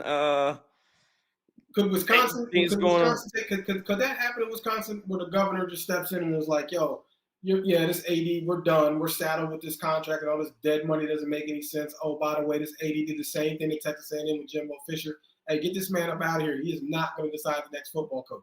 Could we see another state, because these are technically public institutions, could we see another state's governor do that? Because it's kind of sort of dope that they got that man up out of there. It was like, nah. Hey, you're not about to saddle everybody with all this debt. I don't know how dope that is that the governor. I don't know if that's dope that the governor. I absolutely hate it that the governor is about to step in. That you have. It's a public institution, though. It's a public institution. Yeah, you gotta do that, sir. Well, let me. Here's what I'll tell you. Here's what I'll tell you. One thing before you go, Chris, it's about to go crazy. All right, go ahead. No, I'm not because we gotta get up out of here. No, what I say is, if I'm a coach, hell no, I ain't going. If I'm now again, you have some coaches that'll do it because the money's gonna be good enough. But if I'm a big time, if I'm Lane Kiffin, you think I'm about to answer to the governor? Absolutely not. If I'm a big time head coach, why in the hell would I go? Why would I go there? And they already talking crazy. They don't seem like they got everything figured out. It depending on what administration's in charge. That's who gonna decide my fate. No, get yourselves an AD who does that kind of stuff. I'm not dealing with it. It sounds like they're going to rein in some contract language, all that kind of stuff. I think this is what I was saying. Again, will they be able to get the coaches will they be able to get a coach? Yeah, they'll be able to get a good coach. I'm not saying they won't. I'm saying the top names I do think this will probably hurt you. I don't know that I want to be under the governor of Louisiana telling me what I got to do. What's next? What's next? It's probably. But you technically But are. next thing I know, he gonna have headphones on. He gonna have a headset on the damn sideline. Now I got the governor on the sideline with headphones on, trying to tell me what I got to do. And that's all I'm saying. Listen, Jeff Landry. This whole buyout is probably gonna cost him $100 million. You know, unless there's some offset language and Brian Kelly gets another job. Which, by the way, Brian Kelly at the tender age of 64 is probably gonna be a little bit more choosy as to where he goes. But hey, if I'm Jeff, you might want to put that headset on. No, because the real thing that I don't have an issue with Jeff Landry is the fact that he realized their AD is trash and it's time to get that man up out of here. He realized their AD stinks. Hey, you got to go because you know what? We got $100 million problem in part because of you. You don't want to get that man all that money. You don't want to get that man a $100 million contract when it was not justified in the first place. You don't want to hire the dude that don't nobody like and everybody knew that nobody liked that man. Even though he did do a good job at Notre Dame, you knew he wasn't a fit. You knew that man wasn't. Listen, this is a problem that you created for us. You are gonna go. You gotta go. I'm with it. I'm 100% with it. I love it. I love to see it because you know what? Bad ADs. You know what bad ADs get to do? Bad ADs get to choose multiple bad coaches, and that just doesn't make any sense to me. So no, you gotta go. Pack up all your shit. Goodbye.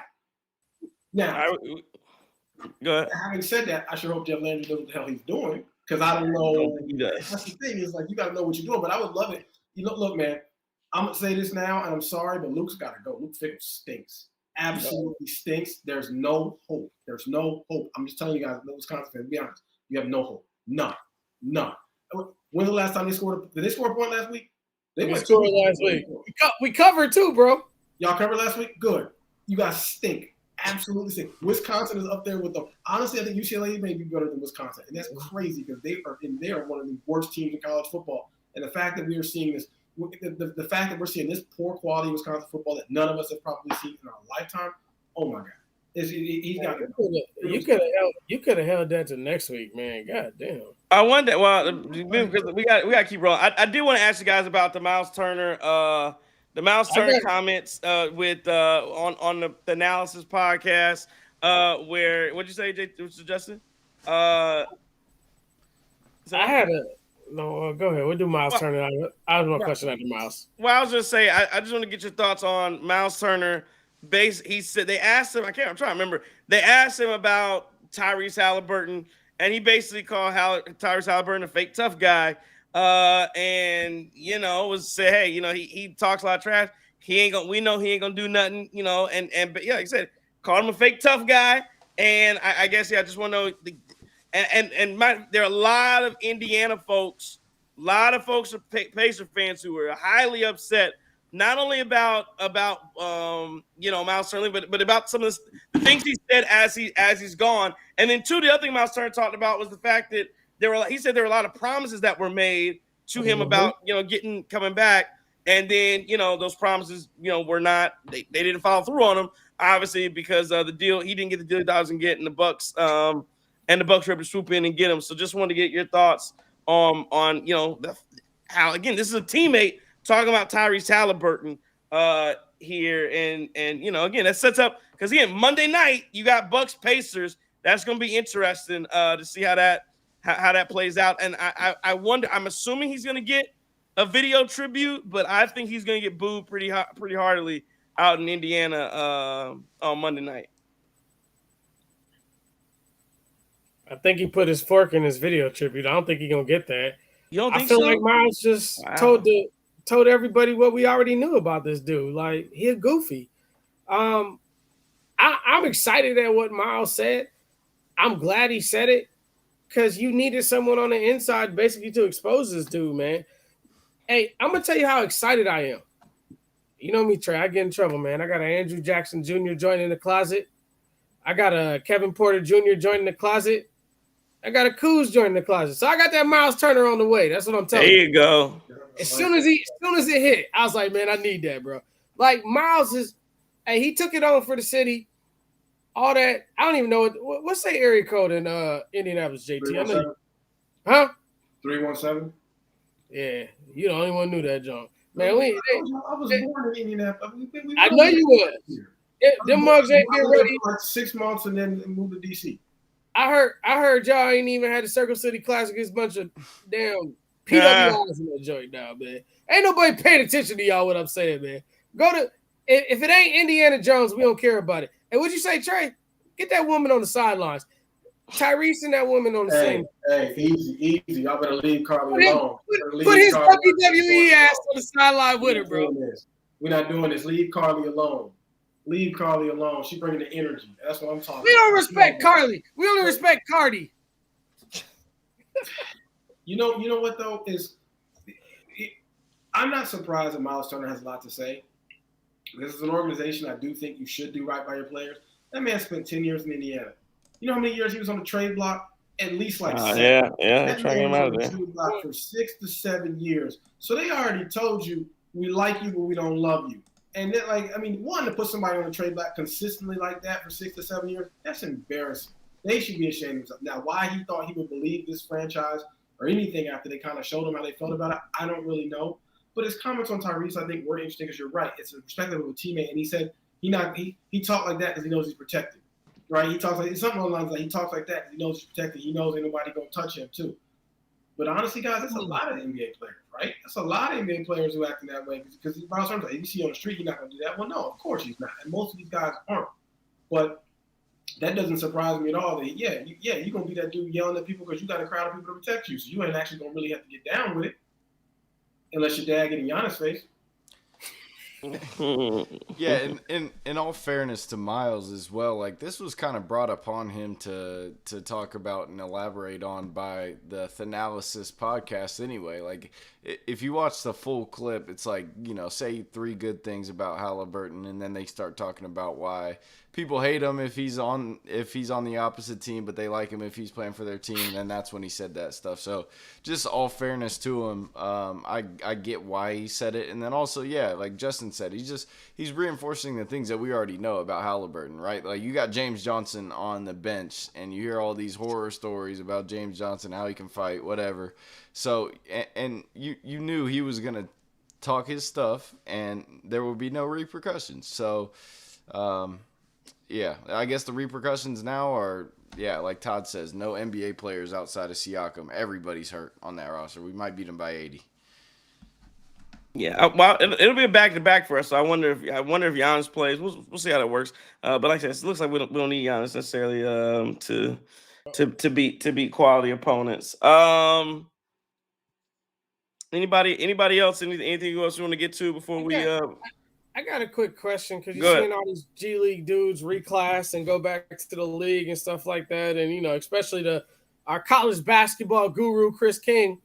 If AJ Johnson could reclass and go back, what level of college basketball program do you see him playing at, and how effectively do you see this guy playing in the college basketball? And I'll open that up to all y'all gentlemen too, but I'll defer to Chris. Yeah. I think the difference is, like, obviously G League is not necessarily the NBA, so the fact that he's gotten real minutes at the NBA, I don't see it happening. But I mean, if I look at his skill level, I mean, he could probably get some run at Power 5. I wouldn't discount that, but it's a funny comparison because that's like the way it's shifting. But I don't know if it happens. Give me the Power 5 school you feel he could impact right now. Give me one, just impact. One. Impact. I don't know about impact. He might just be athletic, which is what we saw him as. I would say, I mean, he could play. He could probably play for like Penn State. They look pretty bad. Dayton beat him by like 18. So like, he could probably play for one of those low Big Ten schools that suck. Yeah, I'm gonna take the other perspective and say, no, you practice against grown men, you've been exposed to that, you learn a lot more. I think he could hold his own against 18-year-olds. I think he probably is at a significant high major Power 4 school. I 100% could see him playing for top 15 school in the country, top 10. Can he play in Arizona? If Bryce James can, hell yeah, he can play Arizona. I mean, maybe he was a 5-star recruit coming out of high school, so maybe so. I mean, you know, Yeah, he's I committed to 100% Texas. I mean, but that was Rodney Terry who got fired. So yeah, I mean, I think he 100% can compete. Because think about all the knowledge that you learned in the last year just being in the league, being around NBA team, being around this. Yeah, I mean, I think he certainly could. no, but no way that happens. Like No way. Yeah. Todd says I'm gonna say he can play in the top 10 team. Okay. Yeah, no, I think for the record, I think he'd be big time in the NCAA. Like you said, JT played in the NBA. Once you get that experience and you're rolling, and he's a high flyer too. So I think the athleticism alone would serve him well in the NCAA. All right, man, it feels like we've been on forever. It is well past midnight on the East Coast. So let's wrap this thing up tonight. Can I ask one more question? Okay, what's up? Blue Jays 3-2. You thinking Blue Jays gonna get it, or are we thinking the Dodgers gonna win the last two? The Dodgers win the last two, it'll be over. Hey, well, best case scenario, this is an elimination game for the Dodgers, so they better bring them bats. They're gonna have to get out there and start swinging. But how about the Blue Jays? How about some man's name? Didn't he only make like 50? Did he only make like 50 bands this year? The pitcher that was cooking last night. Oh yeah. Something. Yeah. Say it again. Trey Savage. Yeah, way to have a game of your life on the absolute biggest stage, man. Salute to these Blue Jays, because I thought they was gonna get clapped. To be honest, I thought it was coming out. I thought it was 100%. I thought they was gonna get gentleman sweep 5-1. These Blue Jays came in the bang. So man, give them credit. Isn't it 2 right back in Toronto? 2 in Toronto. Yep. Yeah, they're getting 1. I'm young, but I mean, I heard about Joe Carter. And so I'll say they just find some magic and they'll get 1. They win it. I say Jays in 6, and I think Drake's on the field when they win a championship. Has he been at the games? Nope, but he'll be there for the. You know he about to show up. Yeah, he gonna be there for the win. He's about to show up. He's gonna be right behind home plate. Yeah, next to Marlins, man. Yeah. Yeah, and okay. All right. Anything else? That's all I got. I'm sorry. All right. Let's wrap this thing. Appreciate everybody for joining us tonight. Wow, what a win for the Milwaukee Bucks! 120-110 over the Golden State Warriors. I think is everybody out? Is it just me and Justin on Saturday? I'm going to Tennessee, Oklahoma, 7:30, Neyland Stadium. Nice. There you go. Nice. Okay. So I know you'll be okay. So we'll see how this thing runs on Saturday. We can figure that out. Yeah. Separately. So I tell you guys in advance. Don't you'll see the production level will decline Saturday evening for this show, but we'll do the best we can to get you out of here as the Bucks take on the Kings. Should be a win. The Kings have been, just terrible to start the season. So looking forward to it. Hopefully the Bucks start the season 5-1, then have a tilt with Indiana, and you can get yourselves a 6-1. And again, that's a big difference over what you say we started last year, 2-8, 2-9, whatever we were talking about. Third game until November 12th. Yeah, so again, that could be a big that should be an interesting. What's the Pacers record? Oh, they are winless on the year, so they're having a rough time. Hopefully it'll be a nice party in here on Monday as we dance on the Pacers' graves. And like I said, hopefully there's a fight. Somebody smacks somebody in the face. That's what I want to see on Monday. That's all I'm really concerned with. All right, let's get up out of here. Again, man, we appreciate you all. We appreciate the super chats. Appreciate you guys on. Like I said, Chris, King, JT, Justin. Appreciate you guys tonight. Everybody listening. You could have been anywhere in the world, but you were here with us. It was a big win, short-handed win for the Milwaukee Bucks.